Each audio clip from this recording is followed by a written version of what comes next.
The entry list and calendar for the 10th anniversary season of the World Endurance Championship has been released.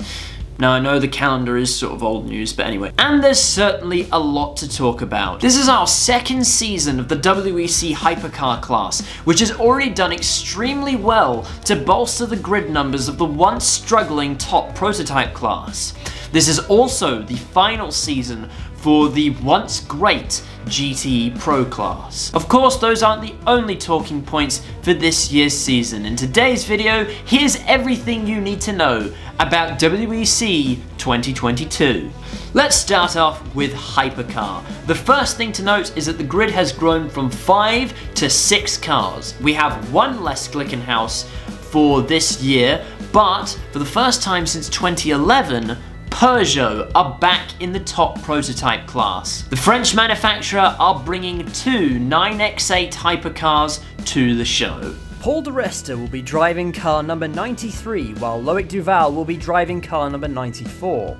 We don't know the full driver lineups of either car yet, but what we do know is that Mikkel Jensen, Kevin Magnussen, Gustavo Menezes and Jean-Eric Verne will be divided up between those 2 cars. As you can probably tell, Peugeot are bringing some big names to the table.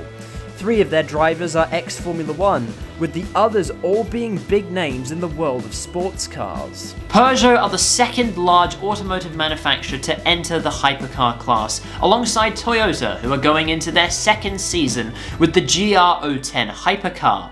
However, they've had a minor driver lineup change to car number 8.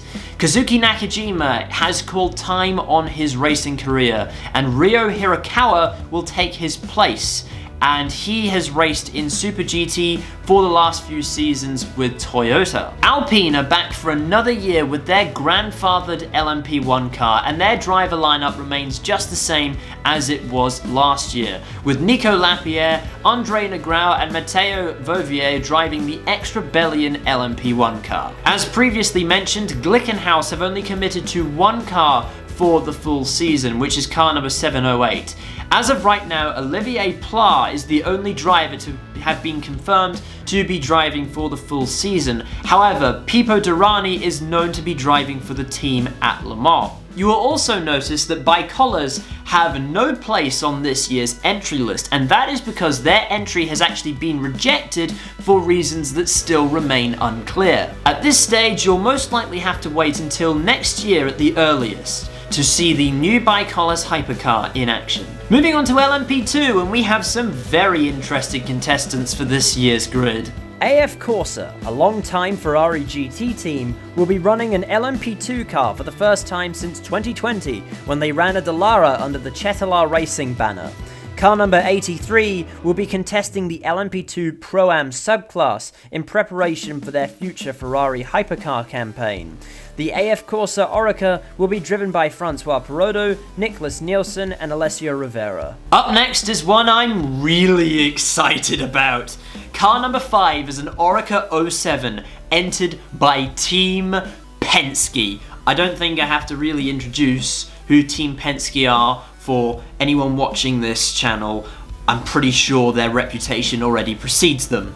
This is the first time that Penske have used an LMP2 car since the 2017 running of Petit Le Mans, and it's the first time that the team are actually entering the WEC. Having entered the LMP2 class, this will also be Penske's first time participating at Le Mans since 1971. Of course, this is all in preparation for their Porsche LMDH program, which is starting in the not too distant future.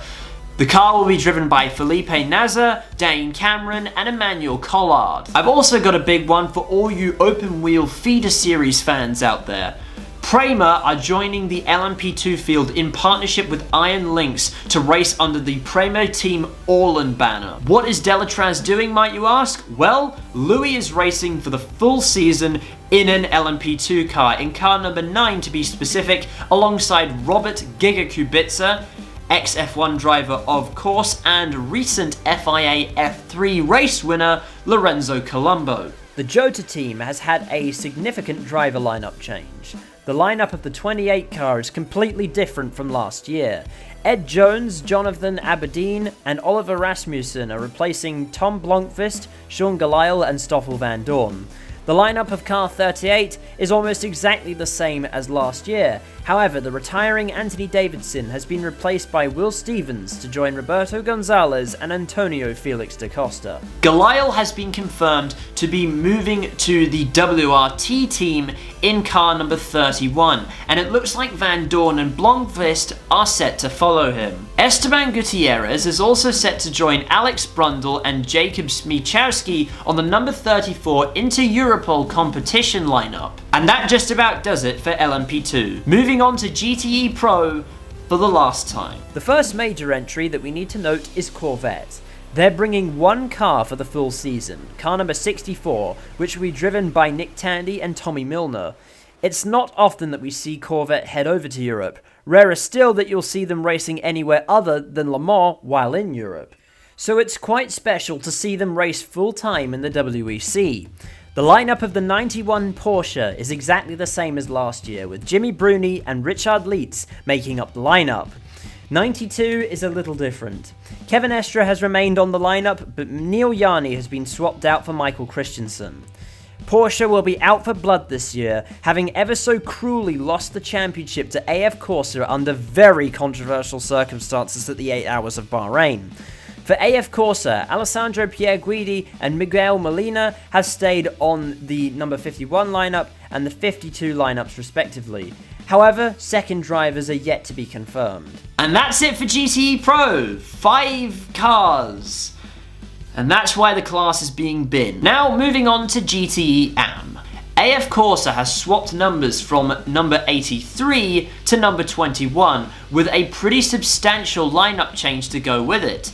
Simon Mann and Christoph Ulrich will be joining Ferrari Ace, returning for the first time to the WEC since 2017, and possibly Kimi Raikkonen's long-lost relative, Tony Vilander. In the other AF Corsa Am car, number 54, Thomas Floor has so far been the only confirmed full-time driver, so we're waiting on that. The number 98 Aston Martin racing machine has seen Marcos Gomez and Augusto Farfus swapped out for David Pittard. However, Nicky Thiem and Paul Dall'Anna are remaining on the lineup for another year. Other than that, there's not really a whole lot to talk about in GTE Am this year. Most of the lineups haven't actually been fully confirmed. Essentially, we just have to play the waiting game to see what lineups will stay the same and what teams might throw up a bit of a surprise for us. But there's a brief look at some of the big names and some of the big driver changes and team changes that are going ahead for this year's WEC. It's actually the largest grid in the championship's history.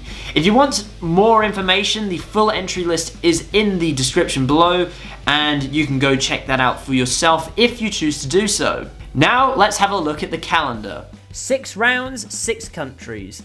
The season starts off with the prologue at Sebring on the 12th and the 13th of March. Then it's the 1,000 miles of Sebring as part of the Super Sebring event, as the Mobil 1 12 Hours of Sebring happens on the same weekend. This will be the first time that the WEC has run at Sebring, and therefore the first time the Super Sebring event has run since 2019, which was prior to the pandemic. After that, it's the 8 Hours of Spa on the 7th of May, and then the big event, the 24 Hours of Le Mans, back in its traditional slot in June on the 11th and the 12th. After that, the WEC circus heads to Monza for the 6 Hours on July 10th, the 6 Hours of Fuji on September the 11th, before finishing off the season for the championship finale at the 8 Hours of Bahrain on the 12th of November. Some of you will be quick to notice that for the second year running, there is no race at Silverstone, which has caused quite a bit of disappointment among fans. Despite the fact that the calendar was released in August of 2021, there still doesn't seem to be a clear explanation as to why that's the case. It just seems that between the WEC and between Silverstone, the deal just wasn't working, so it's just not going to be on the calendar again. Even still, with Sebring back, we're in for a very exciting year of racing. And that's just about everything you need to know, at least at this stage, about this year's WEC season.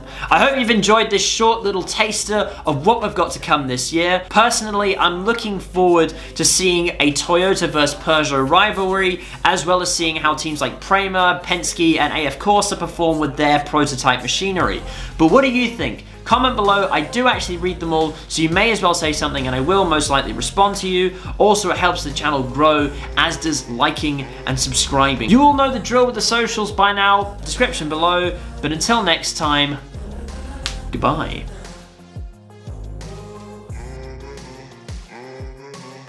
6 a.m. and I'm up again. I got tired eyes, need a cup of blend. That's right, in the AM, that's my only friend. No light, just the sun coming.